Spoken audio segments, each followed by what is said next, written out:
جب ایک بڑی گاڑی غریب محلے کے ایک ٹوٹے پھوٹے گھر کے سامنے آ کر رکی تو پورا محلہ حیرت سے باہر نکل آیا۔ کسی کو یقین نہیں آ رہا تھا کہ اتنے امیر لوگ اس چھوٹے سے گھر میں کیوں آئے ہیں۔ تھوڑی دیر بعد معلوم ہوا کہ وہ غریب مگر با اخلاق لڑکی فاطمہ کا رشتہ اپنے اکلوتے بیٹے کے لیے مانگنے آئے ہیں۔ فاطمہ کے گھر والوں کی خوشی کا ٹھکانہ نہ رہا اور دیکھتے ہی دیکھتے شادی کی تیاریاں شروع ہو گئیں، مگر جب بارات آئی تو پورا محلہ یہ دیکھ کر حیران رہ گیا کہ میرا نام فاطمہ ہے اور میری دنیا بس اسی ایک چھوٹے سے خستہ حال مکان کے 3 کمروں کے گرد گھومتی تھی، جہاں غربت نے ہمارے پاؤں میں لوہے کی وزنی زنجیریں ڈال رکھی تھیں۔ ابا ایک معمولی کپڑے کے کارخانے میں صبح سے رات تک ہڈیاں گلاتے تھے اور ان کی اس قلیل آمدنی سے گھر کا چولہا بھی بمشکل جل پاتا تھا۔ ہمارے گھر میں کبھی سکون کا نام و نشان نہیں رہا، کیونکہ امی ہر وقت ابا سے جھگڑتی رہتی تھی۔ امی کو ہر وقت نئی چیزوں اور پیسوں کی ڈیمانڈ رہتی تھی۔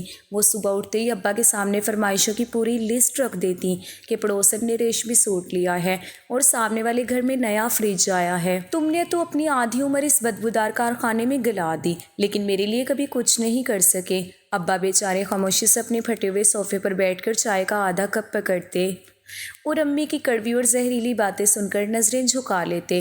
وہ کبھی پلٹ کر جواب نہیں دیتے تھے، بس چپ چاپ اپنی پرانی سائیکل اٹھاتے اور کام پر نکل جاتے۔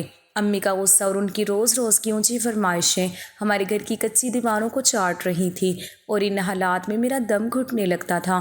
مجھے سمجھ نہیں آتا تھا کہ میں ان حالات سے کیسے فرار حاصل کروں۔ لیکن میری گلی کے بالکل آخری کونے پر ایک پرانی موٹر سائیکل اور کار میکینک کی چھوٹی سی دکان تھی، جہاں ایک لڑکا کام کرتا تھا جس کا نام ذیشان تھا۔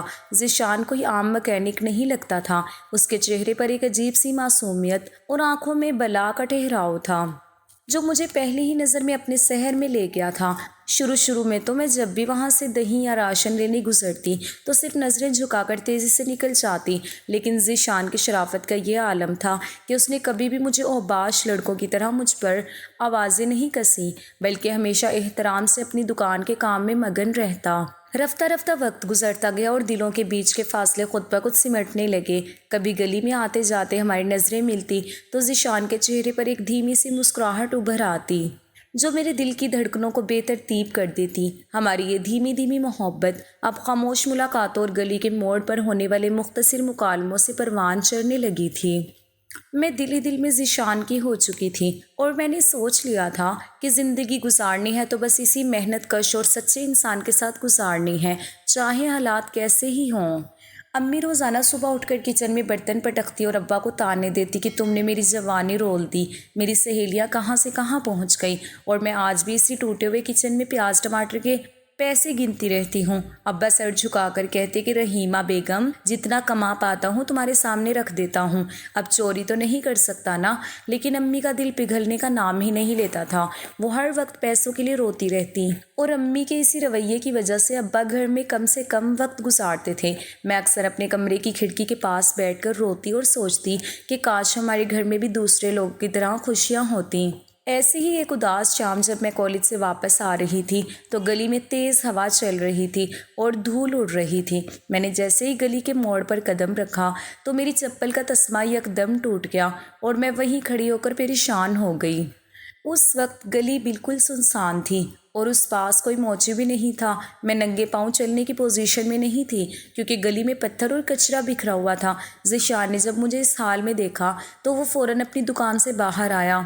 اس کے ہاتھوں میں گریس لگی ہوئی تھی، لیکن اس نے نہایت تمیز سے اپنے ہاتھ کپڑے سے صاف کیے اور میرے قریب آ کر بولا کہ فاطمہ بی بی، اگر آپ برا نہ مانیں تو میں اس چپل کو عارضی طور پر ٹھیک کرنے کی کوشش کروں، کیونکہ میں اوزاروں کا کام جانتا ہوں اور میرے پاس اس کو جوڑنے کے لیے مضبوط تار موجود ہے۔ اس دن اس کے اس چھوٹے سے خلوص نے میرے دل کا دروازہ ہمیشہ کے لیے اس پر کھول دیا۔ میں نے شرما کر اپنی چپل اس کی طرف بڑھا دی اور وہ وہیں زمین پر بیٹھ کر میری چپل ٹھیک کرنے لگا۔ اس کے چہرے پر جو سنجیدگی اور میرے لیے احترام تھا، اس نے مجھے اس کا دیوانہ بنا دیا۔ چپل ٹھیک کرنے کے بعد اس نے زمین پر نظریں جما کر مجھے چپل دی اور کہا کہ آپ اب آرام سے گھر جا سکتی ہیں۔ اس واقعے کے بعد ہماری خاموش محبت کو جیسے پڑ لگ گئے۔ اب ہم روزانہ ایک دوسرے کا انتظار کرتے۔ میں کالج جانے کے بہانے تھوڑا جلدی نکلتی اور وہ دکان کے باہر کھڑا صرف مجھے ایک نظر دیکھنے کے لیے بے تاب رہتا۔ ہماری یہ پاکیزہ محبت اس غریب محلے کا سب سے خوبصورت سچ بن چکی تھی، اور میں نے دل میں پکا ارادہ کر لیا تھا کہ جب بھی ابا رشتہ ڈھونڈیں گے میں ذیشان کا نام لے دوں گی، کیونکہ مجھے یقین تھا کہ وہ مجھے ہمیشہ ملکہ بنا کر رکھے گا، چاہے اس کے پاس دولت نہ ہو، لیکن اس کا دل بہت بڑا تھا۔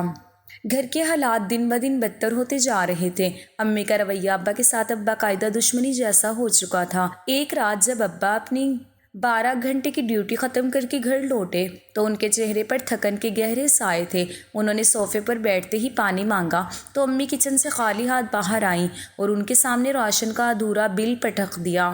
امی نے کہا کہ یہ دیکھو، چاول اور گھی ختم ہو چکے ہیں، دکاندار اب ادھار دینے کو تیار نہیں ہے، تم ہر مہینے جو تنخواہ لاتے ہو وہ چند دنوں میں اڑ جاتی ہے، مجھے بتاؤ میں اس گھر کو کیسے چلاؤں؟ ابا نے تھکے ہوئے لہجے میں کہا کہ رحیمہ، اس مہینے کارخانے میں اوور ٹائم نہیں ملا، اس لیے جتنے پیسے تھے میں نے تمہیں دے دیے، اب تم ہی کچھ گزارا کرو۔ یہ سننا تھا کہ امی آپے سے باہر ہو گئی اور چلانے لگیں کہ گزارا کروں میں ساری زندگی؟ تمہاری اس غربت کے ساتھ گزارا ہی تو کرتی آئی ہوں، میری قسمت پھوٹ گئی تھی جو میں اس گھر میں بیاہ کر آئی۔ تمہارے پاس نہ اچھا مکان ہے، نہ بینک بیلنس ہے، اور نہ ہی اپنی بیوی بچوں کو دینے کے لیے اچھے کپڑے ہیں، تم نے میری زندگی کو جہنم بنا دیا ہے۔ ابا نے جب امی کو اس طرح چیلنج کرتے دیکھا تو ان کا صبر بھی جواب دے گیا۔ انہوں نے میز پر ہاتھ مارا اور بولے کہ بس کرو رحیمہ، بہت ہو گیا، تمہاری پیسوں کی ہوس کبھی ختم نہیں ہوگی۔ میں دن رات ایک کر کے خون پسینہ بہاتا ہوں تاکہ تم لوگوں کو روٹی مل سکے، لیکن تمہیں صرف بنگلے اور گاڑیاں نظر آتی ہیں۔ اگر تمہیں اتنی ہی دولت چاہیے تو چلی جاؤ یہاں سے، میں اس سے زیادہ کچھ نہیں کر سکتا۔ دونوں کا جھگڑا اس حد تک بڑھ گیا کہ ان کی آوازیں پورے محلے میں گونجنے لگیں۔ میں اپنے کمرے میں بستر پر منہ چھپا کر رو رہی تھی، میرے آنسو رکنے کا نام نہیں لے رہے تھے۔ مجھے اپنی زندگی سے وحشت ہونے لگی تھی، مجھے لگ رہا تھا کہ اس گھر میں پیسوں کی یہ جنگ کسی دن ہم سب کو نگل جائے گی۔ اسی ذہنی اذیت اور گھٹن کے ماحول سے تنگ آ کر میرا دل ذیشان کی طرف اور زیادہ مائل ہونے لگا تھا، کیونکہ جب بھی میں گلی میں ذیشان کو دیکھتی تھی تو مجھے سکون کا احساس ہوتا تھا۔ اس کی دکان پر نہ کوئی شور تھا، نہ کوئی تانے تھے، بس ایک خاموش محنت اور سچائی تھی۔ میں روزانہ رات کو سونے سے پہلے یہی دعا کرتی تھی کہ یا اللہ، مجھے اس ماحول سے نکال کر ذیشان کے چھوٹے سے گھر میں پہنچا دے، جہاں چاہے دولت نہ ہو لیکن سکون کی 2 روٹیاں تو نصیب ہوں گی۔ امی کی پیسوں کے لیے پاگل پن کی حد اب اس انتہا کو پہنچ چکی تھی کہ وہ محلے کی ہر اس عورت سے دوستی کر رہی تھی جو تھوڑی کھاتی پیتی تھی۔ وہ ہر وقت امیر لوگوں کے رہن سہن کی باتیں کرتی اور مجھے کہتی کہ فاطمہ، تم اپنی شکل و صورت دیکھو، تم اتنی خوبصورت ہو کہ تمہیں کسی بڑے گھر کی بہو ہونا چاہیے۔ میں نے تو اپنی زندگی اس غربت کے جہنم میں جلا دی، لیکن میں تمہارا سودا کسی غریب سے کبھی نہیں ہونے دوں گی۔ میں تمہیں کسی ایسے محل میں بھیجوں گی جہاں نوکر چاکر تمہارے آگے پیچھے گھومے۔ امی کی یہ باتیں سن کر میرا دل اندر سے کانپ جاتا تھا۔ میں دل ہی دل میں ڈرتی تھی کہ کہیں امی کی یہ دولت کی بھوک میری محبت کو نہ نگل جائے۔ دوسری طرف ذیشان سے میری ملاقاتیں اب باقاعدہ ایک سہارے کی شکل اختیار کر چکی تھیں۔ ایک دن جب گلی میں کوئی نہیں تھا اور ذیشان اپنی دکان کے باہر کھڑا بائک ٹھیک کر رہا تھا تو میں اس کے قریب سے گزری اور دھیمی آواز میں بولی کہ ذیشان، مجھے گھر کے حالات سے بہت ڈر لگتا ہے۔ امی ہر وقت پیسوں کے لیے ابا سے لڑتی ہیں اور مجھے لگتا ہے وہ کسی دن مجھے کسی امیر کے ہاتھ بیچ دیں گی۔ ذیشان نے کام روک کر میری طرف دیکھا، اس کی آنکھوں میں میرے لیے بے پناہ محبت اور تڑپ تھی۔ اس نے اپنے ہاتھوں کو کپڑے سے صاف کیا اور بہت سنجیدگی سے بولا کہ فاطمہ، تم پریشان مت ہو، میں دن رات محنت کر رہا ہوں، جیسے ہی میری اس دکان سے تھوڑی اچھی بچت ہونے لگے گی میں خود اپنے استاد کو لے کر تمہارے ابا کے پاس آؤں گا اور تمہارا ہاتھ مانگوں گا۔ میں تمہیں دنیا کی ہر خوشی دوں گا، چاہے میرے پاس بڑا بنگلہ نہ ہو، لیکن میں تمہیں کبھی رونے نہیں دوں گا۔ ذیشان کی ان باتوں نے میرے مرجھائے ہوئے دل میں امید کے نئے پھول کھلا دیے تھے۔ مجھے لگ رہا تھا کہ میری زندگی کا اندھیرا اب جلد ہی ختم ہونے والا ہے، لیکن میں معصوم یہ نہیں جانتی تھی کہ امی کے پیسوں کے لیے کسی بھی حد تک جانے کو بالکل تیار تھی۔ گھر میں ابا کی حالت بھی دن بدن کمزور ہوتی جا رہی تھی۔ وہ امی کے روز روز کے تانوں اور فرمائشوں کے بوجھ تلے بالکل دب چکے تھے۔ ان کا چہرہ زرد پڑ گیا تھا، وہ اکثر راتوں کو جاگ کر سگریٹ پیتے تھے۔ امی ان سے بات کرنا تو دور، ان کی طرف دیکھنا بھی گوارا نہیں کرتی تھی۔ وہ ہر وقت موبائل پر یا پڑوس کی عورتوں کے ساتھ بیٹھ کر بڑے بڑے خواب بنتی رہتی۔ ایک دن امی نے ابا سے کہا کہ مجھے اپنی بہن کی بیٹی کی شادی پر جانا ہے اور مجھے ایک مہنگا سونے کا سیٹ چاہیے۔ ابا نے بے بسی سے اپنے دونوں ہاتھ پھیلائے اور بولے کہ رحیمہ، میرے پاس اتنے پیسے کہاں سے آئیں گے؟ میں تو گھر کا راشن بھی ادھار پر لا رہا ہوں، تم سونے کے سیٹ کی باتیں کر رہی ہو۔ یہ سنتے ہی امی نے گھر کا پورا ماحول دوبارہ سر پر اٹھا لیا۔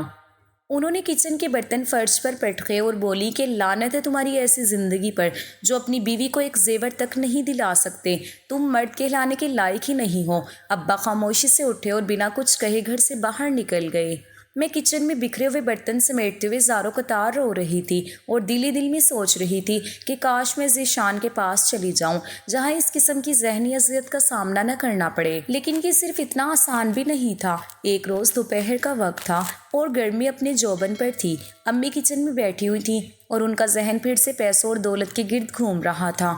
محلے کی ایک عورت جس کا نام سکینہ بیگم تھا اور جو ہر گھر کی خبر رکھتی تھی اور پورے علاقے میں رشتے کروانے کے لیے مشہور تھی، وہ ہمارے گھر آئی۔ امی نے اسے دیکھتے ہی ایک خاص انداز میں استقبال کیا، جیسے وہ ان کی کوئی بہت پرانی اور قریبی دوست ہو۔ امی نے اسے بیٹھایا اور بڑی تواضع سے چائے پیش کی۔ باتوں باتوں میں امی نے سکینہ بیگم کو اپنے دل کی بات بتانے کا فیصلہ کیا۔ امی نے اپنی آواز کو تھوڑا دھیما کیا اور چاروں طرف دیکھ کر سکینہ بیگم کے قریب ہو کر بولی کہ دیکھو سکینہ، تم تو جانتی ہو کہ میری بیٹی فاطمہ کتنی حسین اور سمجھدار ہے۔ اس کا اس چھوٹے سے گھر میں رہنا اور یہ غربت دیکھنا مجھ سے برداشت نہیں ہوتا۔ میں جانتی ہوں کہ میری بیٹی کسی ایسے گھر میں جائے جہاں اسے پیسوں کی کبھی فکر نہ ہو، جہاں نوکر چاکر ہوں اور زندگی کے ہر آرام و آسائش میسر ہو۔ امی نے سکینہ بیگم کا ہاتھ تھام لیا اور کہنے لگی کہ تم پورے شہر میں لوگوں کو جانتی ہو، تو کیوں نہ میری بیٹی کا رشتہ کسی ایسے امیر خاندان میں کروا دو جہاں دولت کی ریل پیل ہو۔ تم جانتی ہو کہ میرے گھر کے حالات کیا ہیں اور میں مزید یہ غربت نہیں دیکھ سکتی۔ میں فاطمہ کو اس حال میں نہیں دیکھ سکتی کہ وہ کل کو میری طرح برتن مانجتے اور پیسے گنتی رہے۔ سکینہ بیگم نے ایک لمحے کے لیے سوچا اور پھر مسکرا کر بولی کہ آپ فکر نہ کریں رحیمہ بیگم، فاطمہ جیسی خوبصورت لڑکی کو تو ہر کوئی اپنے گھر کی بہو بنانا چاہے گا، بس آپ مجھ پر چھوڑ دیں، میں شہر کے کسی بڑے گھرانے میں بات کروں گی جہاں دولت بھی ہے اور نام بھی۔ امی کا چہرہ یہ سن کر خوشی سے کھل اٹھا۔ انہوں نے فوراً ہاں میں سر ہلایا اور سکینہ بیگم کو تاکید کی کہ جلد سے جلد کوئی ایسا رشتہ ڈھونڈو جو ہماری زندگی بدل دے۔ امی نے مزید کہا کہ میری بیٹی کا نصیب کسی امیر کے ساتھ ہی جڑنا چاہیے اور میں اب کسی غریب کے ہاتھ میں اس کا ہاتھ نہیں دوں گی۔ اس گفتگو کے دوران میں اپنے کمرے میں دروازے کی اوٹ میں کھڑی سب کچھ سن رہی تھی اور میرے پیروں تلے سے زمین نکل رہی تھی۔ مجھے اندازہ ہو گیا تھا کہ میری ماں اب دولت کے نشے میں اتنی اندھی ہو چکی ہیں کہ انہیں میری خوشی سے کوئی مطلب نہیں ہے۔ مجھے صرف اپنی اور ذیشان کی محبت کا خیال آ رہا تھا جس کا امی کو ذرا بھی احساس نہیں تھا۔ وہ تو اب میرے مستقبل کا سودا کرنے کے لیے پوری طرح تیار بیٹھی تھی۔ سکینہ بیگم وہاں سے اٹھ کر چلی گئیں تو امی کے چہرے پر ایک عجیب سی فاتحانہ مسکراہٹ تھی، جیسے انہوں نے کوئی بڑی جنگ جیت لی ہو۔ وہ کچن میں جا کر گنگنانے لگیں اور میرے لیے ایسے خواب دیکھنے لگیں جن میں میری جگہ کوئی محل تھا اور میرے ہاتھ میں سونے کے زیورات تھے۔ انہیں یہ خبر نہیں تھی کہ ان کی یہ خواہش میری زندگی کو ایک ایسے طوفان کی طرف لے جا رہی ہے جہاں صرف دکھ اور پریشانی تھی۔ میں نے اس دن محسوس کیا کہ میری زندگی اب میرے ہاتھوں میں نہیں رہی بلکہ میری ماں کی پیسوں کی بھوک کے تابع ہو چکی ہے۔ امی نے اس دن کے بعد سے گھر کا ماحول بدل کر رکھ دیا تھا۔ وہ اب ہر وقت تیار رہتی تھی کہ کب سکینہ بیگم کا کوئی پیغام آئے گا۔ وہ محلے کی ہر امیر عورت کے سامنے اپنی بیٹی کی تعریفیں کرتی اور کہتی کہ میری بیٹی فاطمہ تو کسی بڑی حویلی کی ملکہ بننے کے لائق ہے۔ اس کے لیے کوئی عام رشتہ تو میں سوچ بھی نہیں سکتی۔ میں جانتی تھی کہ یہ سب اس لیے ہو رہا ہے کیونکہ امی نے اپنی زندگی میں جو محرومیاں دیکھی تھیں وہ اب میری زندگی کے ذریعے پوری کرنا چاہتی تھیں۔ ان کا یہ رویہ میرے لیے کسی سزا سے کم نہیں تھا۔ میں روزانہ ذیشان کی دکان کے پاس سے گزرتی اور اسے دیکھ کر دل دل میں روتی کہ کیسے میں اپنی ماں کو سمجھاؤں کہ مجھے دولت نہیں بلکہ صرف ذیشان کا ساتھ چاہیے، لیکن امی کی ضد کے سامنے میری آواز کسی کو سنائی نہیں دیتی تھی۔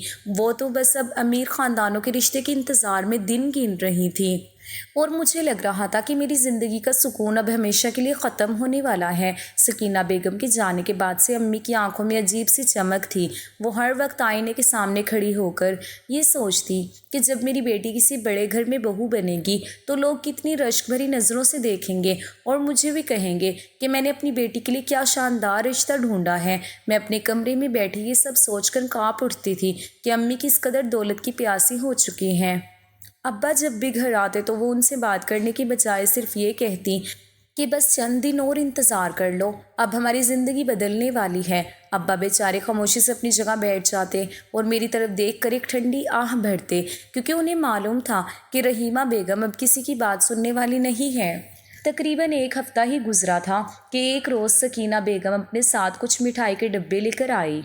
اس کے چہرے پر ایک بڑی سی مسکراہٹ تھی جسے دیکھ کر امی سمجھ گئیں کہ کام ہو گیا ہے۔ سکینہ بیگم نے آتے ہی کہا کہ رحیمہ بیگم مبارک ہو، آپ کی بیٹی کا نصیب جاگ گیا ہے، مجھے شہر کے سب سے امیر تاجر گھرانے سے رشتہ مل گیا ہے۔ وہ لوگ اپنی کوٹھی کے لیے ایک ایسی ہی سلیقہ مند اور شریف لڑکی ڈھونڈ رہے تھے، اور جب میں نے انہیں فاطمہ کا بتایا تو وہ فوراً راضی ہو گئے۔ ان کے بیٹے کا نام عثمان ہے، جو بیرون ملک سے تعلیم حاصل کر کے واپس آیا ہے اور اب اپنے باپ کا کاروبار سنبھال رہا ہے۔ اس کے پاس گاڑیوں کا شو روم ہے اور بینک بیلنس تو اتنا ہے کہ کئی نسلیں بیٹھ کر کھا سکتی ہیں۔ امی یہ سن کر جیسے جھوم اٹھی۔ انہوں نے سکینہ بیگم کو گلے لگا لیا اور اسے ڈھیروں دعائیں دیں۔ امی نے اسی وقت فیصلہ کر لیا کہ اب کسی کو انکار کا موقع نہیں دینا۔ وہ کمرے میں آئی اور میری الماری سے میرے بہترین کپڑے نکالے اور مجھے کہا کہ تیار ہو جاؤ کیونکہ وہ لوگ تمہیں دیکھنے آ رہے ہیں۔ میں نے امی کے سامنے ہاتھ جوڑے کہ امی پلیز ایسا نہ کریں، مجھے ان دولت مندوں کی دنیا میں نہیں جانا، مجھے صرف ذیشان کے ساتھ سادہ زندگی گزارنی ہے۔ لیکن امی نے میری ایک نہ سنی۔ انہوں نے سخت لہجے میں کہا کہ خاموش ہو جاؤ اور جو میں کہتی ہوں وہ کرو، میں تمہیں کسی غریب کے ہاتھ نہیں بیچوں گی جہاں تمہیں عمر بھر روٹی اور کپڑوں کے لیے ترستے رہنا پڑے گا۔ اگلے دن وہ امیر گھرانے کے لوگ ایک نہیں بلکہ 3 بڑی گاڑیوں میں ہمارے محلے کی طرف آئے۔ گلی کے لوگ حیرت سے باہر نکل آئے کہ آخر یہ ماجرا کیا ہے، کیونکہ ہمارا محلہ اتنا غریب تھا کہ وہاں سائیکل بھی مشکل سے گزرتی تھی، مگر آج وہاں مہنگی گاڑیاں کھڑی تھیں۔ لڑکے والے جب گھر کے اندر داخل ہوئے تو ان کی شان و شوکت سے ہمارا چھوٹا سا گھر بالکل بے وقت سا لگ رہا تھا۔ عثمان کی ماں جو بہت ہی قیمتی زیورات پہنے ہوئے تھی اور اس کی چال میں ایک عجیب سا تکبر تھا، وہ ہمارے صوفے پر آ کر بیٹھی۔ امی اس کے سامنے ہاتھ باندھے کھڑی تھی اور ہر بات میں ہاں میں سر ہلا رہی تھی۔ امی کو اس وقت یہ بالکل پرواہ نہیں تھی کہ ان کا گھر کیسا ہے، ان کا تو بس یہ مقصد تھا کہ یہ رشتہ پکا ہو جائے۔ عثمان جو لڑکا تھا وہ بھی اپنے باپ کے ساتھ آیا تھا۔ وہ دیکھنے میں تو بہت ماڈرن لگ رہا تھا، مگر اس کی آنکھوں میں ایک عجیب سی بیزاری تھی۔ اسے دیکھ کر لگ رہا تھا کہ اسے شادی میں کوئی خاص دلچسپی نہیں ہے، اسے شاید اپنی ماں کے کہنے پر یہاں آنا پڑا تھا۔ جب مجھے چائے لے کر باہر بلایا گیا تو میرا دل زور زور سے دھڑک رہا تھا۔ میں نے سر جھکا کر ان لوگوں کے سامنے چائے رکھی تو عثمان کی ماں نے مجھے اوپر سے نیچے تک ایسے دیکھا جیسے وہ کوئی چیز خرید رہی ہوں، اور پھر مسکرا کر امی سے کہا کہ لڑکی تو ماشاءاللہ بہت باسلیقہ ہے، ہم تو اسی دن شادی کی تاریخ طے کر کے جائیں گے۔ امی کی خوشی کی تو کوئی حد ہی نہیں رہی۔ انہوں نے اسی وقت شادی کے لیے ہاں کر دی اور مٹھائی کا ڈبہ کھول کر سب کو کھلانے لگی۔ میں کچن میں جا کر رونے لگی۔ مجھے لگ رہا تھا کہ میری زندگی کا سب سے بڑا فیصلہ میری ماں نے بغیر میری مرضی کے لے لیا ہے۔ ابا اس وقت گھر پر نہیں تھے کیونکہ وہ کام پر گئے ہوئے تھے، اور امی نے جان بوجھ کر ان کی موجودگی میں یہ سب نہیں کیا کیونکہ انہیں ڈر تھا کہ ابا شاید میری مرضی کے خلاف کچھ نہ کریں۔ جب ابا شام کو گھر آئے اور انہیں معلوم ہوا کہ رشتہ طے ہو چکا ہے تو وہ غصے سے نہیں بلکہ دکھ سے نڈھال ہو گئے۔ انہوں نے امی سے کہا کہ رحیمہ، تم نے یہ کیا ظلم کر دیا، تم نے اپنی بیٹی سے تو پوچھا ہوتا کہ وہ کیا چاہتی ہے۔ لیکن امی نے الٹا ابا کو ہی تانا دیا کہ تم تو اپنی غربت میں جینا چاہتے ہو، کیا میں بھی اپنی بیٹی کو ساری عمر تمہاری طرح ذلیل ہوتا دیکھوں؟ ابا خاموشی سے کونے میں بیٹھ گئے اور میں اپنے کمرے میں جا کر سسکیاں لینے لگی۔ اگلے دن میں نے ہمت کی اور کسی طرح گلی کے باہر جا کر ذیشان کو ملنے کا پیغام بھیجا۔ جب وہ اپنی دکان کے کونے میں میرے پاس آیا تو اس کی آنکھوں میں عجیب سی اداسی تھی۔ اس نے سنا تھا کہ میرے گھر میں امیر بارات آنے والی ہے۔ میں نے روتے ہوئے اسے سب بتا دیا۔ ذیشان نے میری بات غور سے سنی اور پھر بڑی سنجیدگی سے بولا کہ فاطمہ، اگر تمہاری ماں کی خوشی اسی میں ہے تو شاید یہی بہتر ہے۔ میں تو ایک غریب مکینک ہوں، میں تمہیں کیا دے سکوں گا، مگر میرا دل جانتا ہے کہ میں تمہیں کسی محل سے زیادہ خوش رکھ سکتا تھا۔ اس کے یہ الفاظ سن کر میرا کلیجہ منہ کو آنے لگا۔ مجھے لگا کہ آج میری زندگی کا سب سے بڑا سہارا مجھ سے چھین لیا گیا ہے۔ شادی کی تیاریاں اتنی تیزی سے شروع ہوئیں کہ مجھے سوچنے کا موقع بھی نہ ملا۔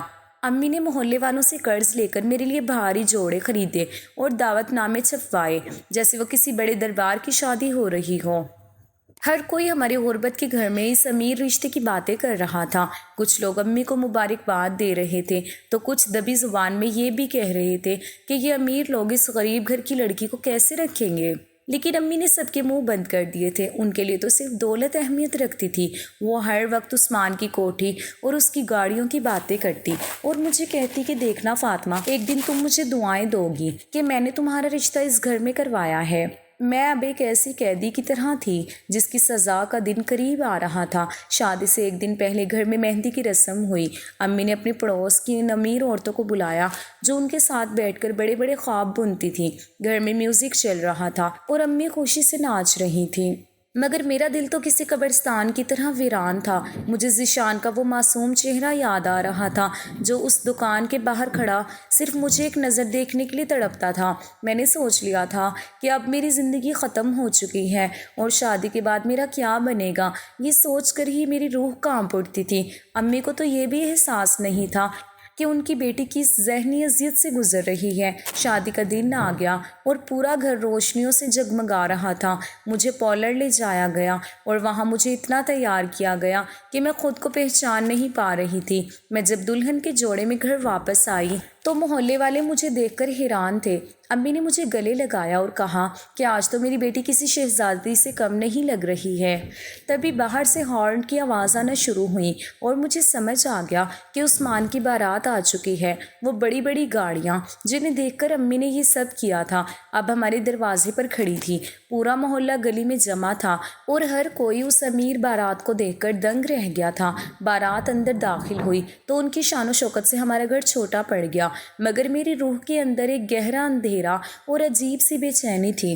امی اپنی خوشی میں اتنی کھوئی ہوئی تھیں کہ انہیں ارد گرد کے حالات کا کوئی اندازہ ہی نہیں تھا۔ وہ تو بس ان بڑی بڑی گاڑیوں اور پیسوں کی نمائش میں کھوئی ہوئی تھی۔ عثمان اپنی گاڑی سے اترا تو اس نے بھاری بھرکم صحرا پہن رکھا تھا جس کی وجہ سے اس کا چہرہ بالکل چھپا ہوا تھا۔ اس کی ماں نے اس کا ہاتھ اس طرح تھام رکھا تھا جیسے وہ کوئی بہت قیمتی چیز ہو۔ انہوں نے پورے ہجوم کے درمیان کسی کو بھی قریب نہیں آنے دیا اور نہ ہی دولہے کو ذرا سا بھی ہلنے دیا۔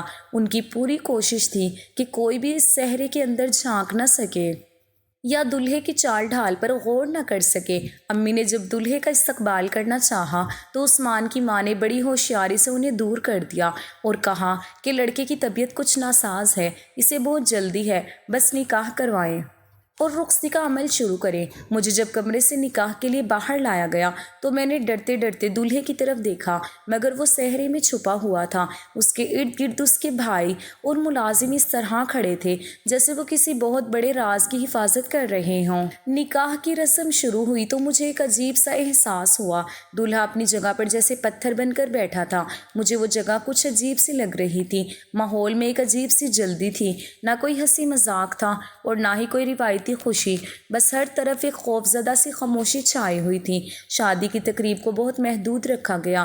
جیسے ہی نکاح کے کاغذات پر دستخط ہوئے، عثمان کی ماں نے فوراً شور مچا دیا کہ رخصتی کا وقت ہو گیا ہے۔ انہوں نے کسی کو بھی دولہے کے قریب نہیں جانے دیا، نہ اسے اسٹیج پر بٹھایا، نہ لوگوں سے سلام دعا کرائی اور نہ ہی کھانے کا انتظار کیا۔ وہ بس جلدی میں تھے۔ انہوں نے عثمان کو بازو سے پکڑا اور سیدھا گاڑی کی طرف لے گئے۔ میں بھی روتی ہوئی ان کے پیچھے پیچھے گئی۔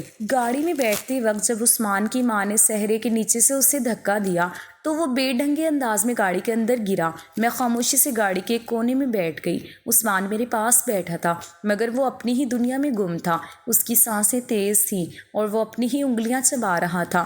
گاڑی شہر کی شاہراہوں پر بہت تیزی سے دوڑ رہی تھی اور مجھے ایسا محسوس ہو رہا تھا جیسے میری زندگی کا ہر لمحہ مجھے ایک ایسی گہرائی کی طرف لے جا رہا ہے جہاں سے واپسی کا کوئی راستہ نہیں ہے۔ میں گاڑی کے کونے میں دبک کر بیٹھی ہوئی تھی اور میرے آنسو میری مہنگی دلہن کی پوشاک کو بھگو رہے تھے۔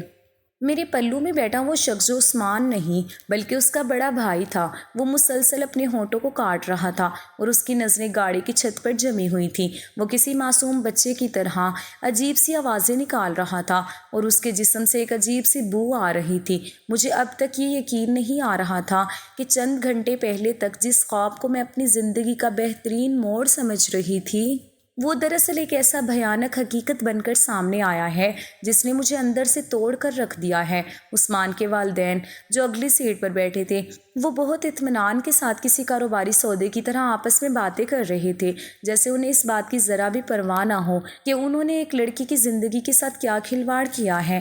گاڑی کی رفتار اس وقت اور بڑھ گئی جب ہم شہر کے مضافات میں بنے ہوئے اس عظیم عالیشان بنگلے کے گیٹ کے قریب پہنچے۔ بنگلے کے بڑے بڑے آہنی دروازے جب کھلے تو وہاں کی چوکا چوند روشنیاں میری آنکھوں کو خیرہ کرنے لگیں۔ گیٹ پر موجود درجنوں ملازم قطار میں کھڑے تھے اور ایسا لگ رہا تھا جیسے کسی بہت بڑے راز کو چھپانے کے لیے پورے انتظامات کیے گئے ہوں۔ گاڑی جیسے ہی پورچ میں رکی تو عثمان کی ماں جلدی سے نیچے اتری اور انہوں نے مجھے بازو سے کھینچ کر باہر نکالا۔ وہ نہیں چاہتی تھی کہ کوئی بھی ملازم یا باہر کا فرد غور سے دیکھے کہ گاڑی میں موجود دلہا اصل میں کون ہے۔ انہوں نے اپنے بڑے بیٹے کو کسی طرح گاڑی سے نکالا اور اسے سیدھا اندر کے راستے سے ایک ایسے کمرے کی طرف لے گئے جہاں باہر سے کسی کی رسائی ممکن نہ تھی۔ میں بھی اپنے بکھرے ہوئے بالوں اور آنسوؤں سے بھیگے چہرے کے ساتھ ان کے پیچھے پیچھے ایک کٹھ پتلی کی طرح چلتی جا رہی تھی۔ میرا دل زور زور سے دھڑک رہا تھا اور میرے ذہن میں صرف ذیشان کا وہ معصوم چہرہ آ رہا تھا جس نے کبھی میرے لیے اپنی دکان کا دروازہ تک احترام سے بند کیا تھا۔ بنگلے کے اندر کا ماحول باہر سے کہیں زیادہ سرد اور پراسرار تھا۔ قیمتی فانوس اور ریشمی قالینوں سے سجے ہوئے اس گھر میں زندگی کا کوئی شور نہیں تھا، بلکہ ایک ایسی خاموشی تھی جو کسی قبرستان کا منظر پیش کر رہی تھی۔ عثمان کی ماں مجھے ایک بہت بڑے شاہانہ کمرے میں لے گئی جہاں دیوار پر ایک بڑی سی تصویر لگی تھی جسے دیکھ کر مجھے لگا جیسے وہ عثمان ہی ہے، مگر جس شخص کو وہ میرا شوہر بنا کر لائی تھی وہ اس تصویر سے میل نہیں کھاتا تھا۔ جیسے ہی ہم کمرے میں داخل ہوئے انہوں نے دروازہ بند کیا اور میری طرف مڑ کر ایک ایسی نظر ڈالی جس میں نہ تو کوئی ہمدردی تھی اور نہ ہی کوئی نرمی۔ وہ میرے بالکل قریب آئی اور میری ٹھوڑی کو سختی سے پکڑ کر بولی کہ فاطمہ، آج سے یہ تمہاری زندگی ہے، یہ میرا بیٹا ہے جس کے ساتھ تمہاری شادی ہوئی ہے۔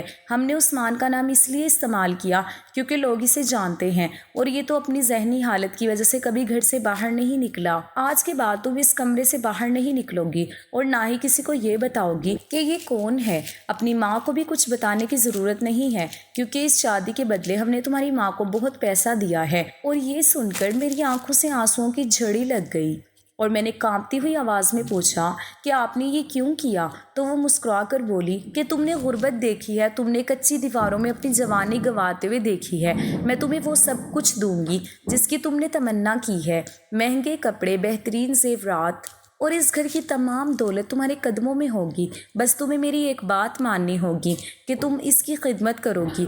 اگر تم نے میری بات مان لی تو تم اس گھر کی ملکہ رہو گی، ورنہ تمہارے اور تمہارے خاندان کے لیے اس سے برا انجام کچھ نہیں ہو سکتا۔ میں نے اس کمرے کی دیواروں کو دیکھا جو میرے لیے ایک جیل کی سلاخوں کی طرح تھی۔ مجھے اب سمجھ میں آ گیا تھا کہ میری ماں کی دولت کی پیاس نے مجھے کس گڑھے میں دھکیل دیا ہے۔ وہ مجھے ملکہ بنانا چاہتی تھی مگر حقیقت میں وہ مجھے ایک ایسا غلام بنا کر بیچ چکی تھی جس کی اپنی کوئی مرضی نہیں تھی۔ میں اس رات اس بڑے کمرے میں تنہا بیٹھی رہی جبکہ وہ شخص میرے بستر کے ایک کونے میں دبک کر بیٹھا تھا۔ وہ کبھی کبھی میری طرف دیکھ کر مسکراتا اور پھر اپنے ہی ہاتھوں کو دیکھ کر ڈرنے لگتا تھا۔ پھر اچانک اس نے میری طرف دیکھا، اس کی آنکھوں میں ایک ایسی وحشت تھی جس نے مجھے لرزا کر رکھ دیا۔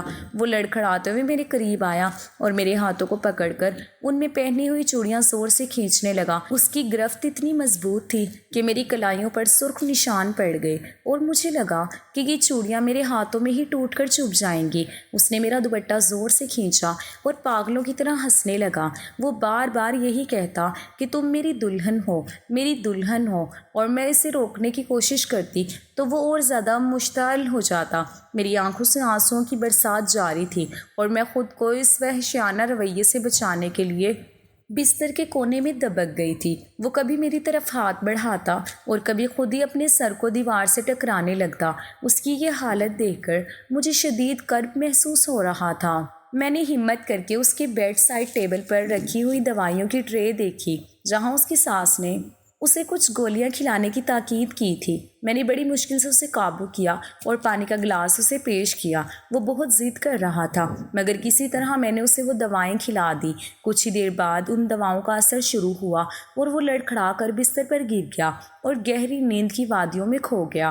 اس کی خاموشی کے بعد کمرے میں ایک سناٹا پھیل گیا۔ میں ساری رات اسی بستر کے پاس بیٹھی روتی رہی۔ میری آنکھوں کے سامنے وہ سب مناظر گھوم رہے تھے جو پچھلے چند گھنٹوں میں ہوئے تھے۔ میری ماں کی وہ خوشی جو دراصل میری بربادی کا پروانہ تھی، اور اس گھر کے لوگوں کا وہ مقرر کھیل جس نے مجھے ایک ایسی زندگی میں قید کر دیا تھا جہاں سے نکلنے کا کوئی راستہ نظر نہیں آ رہا تھا۔ میں نے سوچا کہ کیا یہی وہ زندگی ہے جس کے لیے میری ماں نے اپنی بیٹی کا سودا کیا تھا؟ یہ امیر گھرانہ اور یہ سب دولت مجھے اب ایک ڈراؤنے خواب جیسی لگ رہی تھی۔ اگلی صبح جب سورج کی پہلی کرن کمرے میں داخل ہوئی تو میں نے خود کو سنبھالا اور اس شخص کو بستر پر بے سود سوتا ہوا چھوڑ کر کمرے سے باہر نکلی۔ میرا ارادہ صرف کچن میں جا کر پانی پینے کا تھا، مگر جیسے ہی میں راہداری سے گزر کر ڈرائنگ روم کے پاس پہنچی تو میری نظریں جم کر رہ گئی۔ وہاں وہ نوجوان بیٹھا ہوا تھا جو رشتے کے وقت میرے گھر آیا تھا اور جس کے خد و خال دیکھ کر میری ماں نے مجھے اس گھر کی بہو بنانے کے لیے اپنا سب کچھ داؤ پر لگا دیا تھا۔ وہ بالکل ٹھیک ٹھاک تھا اور آرام سے ناشتہ کر رہا تھا۔ اسے دیکھ کر میرے دل میں ایک ایسی ہوک اٹھی کہ مجھے لگا میرا سینہ پھٹ جائے گا۔ مجھے تب پوری طرح سمجھ میں آ گیا کہ یہ کوئی اتفاق نہیں بلکہ ایک سوچی سمجھی سازش تھی۔ میری ساس اور اس کے بیٹے نے مل کر نہ صرف مجھے دھوکہ دیا تھا بلکہ میرے جذبات کے ساتھ بھی کھیلا تھا۔ میری ماں کی دولت کی ہوس نے انہیں موقع دیا کہ وہ مجھے ایک ایسے گھر میں بیاہ دیں جہاں میری عزت کا کوئی مول نہیں تھا۔ میں وہاں سے چپ چاپ واپس اپنے کمرے کی طرف بھاگی کیونکہ میں نہیں چاہتی تھی کہ وہ مجھے دیکھ لے، مگر میری آنکھوں سے آنسو بہہ رہے تھے۔ میں نے اس دن کے بعد سے اپنی زندگی کو ایک نئی سمت دینے کا فیصلہ کیا۔ میں نے خاموشی سے اپنے شوہر کی خدمت کرنا شروع کر دی۔ میں اسے وقت پر نہلاتی، اسے صاف ستھرا رکھتی اور اسے وہ دوائیں دیتی جو اس کی ساس اسے کھلانے کا حکم دیتی تھی۔ مگر ایک دن جب میں اس کی دواؤں کے باکس کو صاف کر رہی تھی تو مجھے ایک ایسی پرچی ملی جس میں ان دواؤں کی تفصیل لکھی تھی۔ میں نے جب اسے ایک پڑھے لکھے ملازم سے جو اس گھر میں کام کرتا تھا فارمیسی بھجوایا اور پتہ کروایا کہ یہ دوائیں کس چیز کی ہیں تو مجھے پتہ چلا کہ یہ دوائیں کسی بیماری کا علاج نہیں بلکہ اسے پاگل بنانے کے لیے دی جا رہی تھیں۔ ان دواؤں کے ذریعے اس کے دماغ کو مفلوج کیا جا رہا تھا تاکہ وہ کبھی اپنی جائیداد کا حق نہ مانگ سکے اور اس کی ماں اور بھائی اپنی مرضی سے اس کی دولت پر قابض رہ سکیں۔ یہ انکشاف میرے لیے کسی قیامت سے کم نہیں تھا۔ مجھے اب یہ بھی سمجھ آ گیا کہ وہ کیوں مجھے اس کمرے میں قید رکھتے تھے، تاکہ میں ان کی ان خونی سازشوں کو کبھی نہ جان سکوں اور نہ ہی ان کے اس بڑے بیٹے کی حالت کے بارے میں کسی کو بتا سکوں۔ اب میری زندگی کا مقصد صرف اپنی آزادی نہیں تھا بلکہ مجھے اس مظلوم انسان کو بھی اس قید سے نجات دلانی تھی جس کی اپنی ماں نے دولت کی خاطر اس کی عقل کو دوائیوں کے ذریعے ختم کر دیا تھا۔ میں نے اب ہر دن اس گھر میں ایک اداکارہ کی طرح گزارنا شروع کیا۔ میں ان کے سامنے بالکل سادہ اور معصوم بن کر رہتی تھی تاکہ انہیں کسی قسم کا شک نہ ہو، جبکہ اندر ہی اندر میں ان کے خلاف ثبوت اکٹھے کرتی رہی۔ میں نے ان دواؤں کے خالی ڈبے اور وہ پرچیاں سنبھال کر رکھنا شروع کر دی جو اس کے اصل علاج کی بجائے اسے پاگل بنانے کے لیے دی جا رہی تھی۔ میں نے اب خود کو اس گھر میں ایک ایسی شکاری کے طور پر تیار کیا جو صحیح وقت کا انتظار کر رہی تھی تاکہ وہ اس خاندان کا اصل چہرہ دنیا کے سامنے لا سکے اور اس مظلوم انسان کو ان درندوں کی قید سے نکال سکے۔ کچھ دن گزرے تھے کہ حویلی میں خاص قسم کی ہلچل محسوس ہوئی۔ مجھے معلوم ہوا کہ عثمان کے والد کے پرانے وکیل صاحب جو شہر میں ایک معزز نام رکھتے تھے آج تشریف لائے ہیں۔ میں نے بڑی احتیاط سے ڈرائنگ روم کے دروازے کے پاس خود کو چھپایا تھا۔ آج میری ساس جو ہمیشہ اپنے تکبر اور شاہانہ انداز میں چور رہتی تھی، وہ وکیل کے سامنے ایک مجبور اور دکھی ماں کا روپ دھارے صوفے پر برا جمان تھی۔ میری ساس نے وکیل سے مخاطب ہو کر کہا کہ وکیل صاحب اب اس معاملے کو جلد از جلد نمٹائیں آپ تو دیکھ رہے ہیں کہ میرا بیٹا تو صحت یابی کی کوئی امید نہیں دکھا رہا ہے۔ اس کے والد کے انتقال کے بعد سے اس کی حالت دن بدن بگڑتی جا رہی ہے۔ ہم نے تو اپنی طرف سے ہر ممکن کوشش کی، یہاں تک کہ اس کی شادی بھی ایک غریب گھرانے کی لڑکی سے کروا دی کہ شاید کسی جیون ساتھی کے آنے سے اس کی طبیعت میں کچھ بہتری آئے، مگر افسوس کہ وہ اب بھی اسی حالت میں ہے اور اب یہ جائیداد قانونی طور پر ہمارے نام منتقل ہو جانی چاہیے تاکہ ہم اس عظیم سلطنت کا بہتر انتظام سنبھال سکیں۔ وکیل صاحب کی آواز میں ایک ایسا ٹھہراؤ تھا جو کسی سچے اور ایماندار انسان کی پہچان ہوتا ہے۔ انہوں نے بڑی سنجیدگی سے جواب دیا کہ بیگم صاحبہ، یہ آپ کے کہنے سے ہرگز نہیں ہو سکتا۔ مرحوم نے اپنی وصیت میں بہت واضح الفاظ میں درج کیا تھا کہ ان کی تمام تر جائیداد اور کاروبار ان کے اس بڑے بیٹے کے نام ہی رہے گا، اور جہاں تک آپ کا اور عثمان کا تعلق ہے تو قانوناً آپ لوگ اس کے وارث نہیں بن سکتے۔ آپ تو اس کی سوتیلی ماں ہیں اور عثمان ان کا سوتیلا بھائی ہے۔ وصیت کے مطابق وہی سب کا تنہا مالک ہے اور اس کی موجودگی میں یہ جائیداد کسی اور کے نام ہرگز منتقل نہیں کی جا سکتی۔ یہ سننا تھا کہ میری ساس کا سارا مصنوعی دکھ غصے اور تلملاہٹ میں بدل گیا۔ وہ چیخنے چلانے لگی کہ آپ یہ کیسی باتیں کر رہے ہیں؟ میں نے تو آپ کے مشورے پر ہی اس کی شادی کروائی تھی کہ شاید کوئی لڑکی اسے سنبھال لے اور یہ تندرست ہو جائے، مگر اس میں رتی بھر بھی بہتری نہیں آئی۔ میں نے اس کی اتنی دیکھ بھال اور خدمت کی ہے، آخر میں کیا کروں؟ اس کی اس ذہنی کیفیت کی وجہ سے میرا پورا کاروبار خطرے میں ہے، اور آپ کہہ رہے ہیں کہ یہ سب جائیداد صرف اس کی ہے۔ مجھے کچھ نہیں چاہیے، بس یہ جائیداد جلد از جلد میرے اور عثمان کے نام کر دیں۔ میں وہیں پیچھے چھپ کر کھڑی یہ سب باتیں سن رہی تھی اور میرے ذہن کے دریچے کھلتے گئے۔ مجھے بخوبی سمجھ آ گیا کہ یہ لوگ اسے کیوں پاگل بنائے ہوئے ہیں۔ وہ اسے کبھی ٹھیک نہیں کرنا چاہتے تھے، وہ تو بس اس کی معصومیت اور ذہنی حالت کا فائدہ اٹھا کر اسے اس کی موروثی دولت سے محروم کرنا چاہتے ہیں۔ مجھے یہ بھی یقین ہو گیا کہ وکیل صاحب ان لوگوں کی عیاریوں سے واقف ہیں اور وہ مرحوم باپ کے بہت پرانے وفادار ہیں۔ وکیل صاحب وہاں سے اٹھ کر باہر کی طرف چل دیے۔ میرے دل کی دھڑکنیں اس وقت قابو سے باہر تھیں۔ یہ میرے لیے زندگی کا سب سے بڑا اور سنہری موقع تھا۔ میں نے ہمت جمع کی اور بڑی تیزی سے پچھلے راستے سے نکل کر گیٹ کے باہر ان کی گاڑی کے پاس پہنچ گئی۔ وکیل صاحب اپنی قیمتی گاڑی میں بیٹھنے ہی والے تھے کہ میں نے گھبرا کر آواز دی کہ وکیل صاحب 1 منٹ کے لیے رکے، مجھے آپ سے کچھ بہت اہم بات کرنی ہے۔ وہ رکے اور حیرت سے میری طرف دیکھنے لگے۔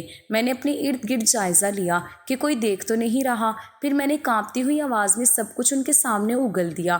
میں نے انہیں بتایا کہ میرا شوہر پاگل نہیں ہے، اسے باقاعدہ منصوبہ بندی کے ساتھ دوائیں دے کر پاگل بنایا جا رہا ہے۔ میں نے ان کو ان دواؤں کے بارے میں بتایا جو میری ساس اسے زبردستی کھلاتی ہیں تاکہ وہ ہوش میں نہ آ سکے۔ میں نے روتے ہوئے کہا کہ وہ اس کی جائیداد ہتھیا کر اسے ختم کرنا چاہتے ہیں۔ میں نے ان کی اصلیت اپنی آنکھوں سے دیکھ لی ہے، براہ کرم میری مدد کریں۔ وکیل صاحب کی آنکھوں میں شدید غصہ اور حیرت تھی۔ انہوں نے میری بات بڑی توجہ سے سنی اور پھر دھیمی مگر پرعزم آواز میں بولے کہ بیٹی، تم نے آج مجھے ایک بہت بڑا سچ بتایا ہے۔ میں کافی عرصے سے اس خاندان کی مشکوک حرکات پر کڑی نظر رکھے ہوئے تھا، بس مجھے کسی مضبوط ثبوت کا انتظار تھا۔ اب تم بالکل فکر نہ کرو، میں قانون کے ساتھ بہت جلد واپس آؤں گا۔ تم بس اپنا اور اس مظلوم انسان کا خیال رکھو، بہت جلد یہ سب بے نقاب ہو جائے گا۔ وکیل صاحب کے جانے کے بعد میں نے بہت ہوشیاری سے ان تمام دواؤں کے خالی ڈبے اور ڈاکٹر کی پرچیاں ایک جگہ اکٹھی کر لی تھی جو میری ساس اپنے بیٹے کو زبردستی کھلایا کرتی تھی۔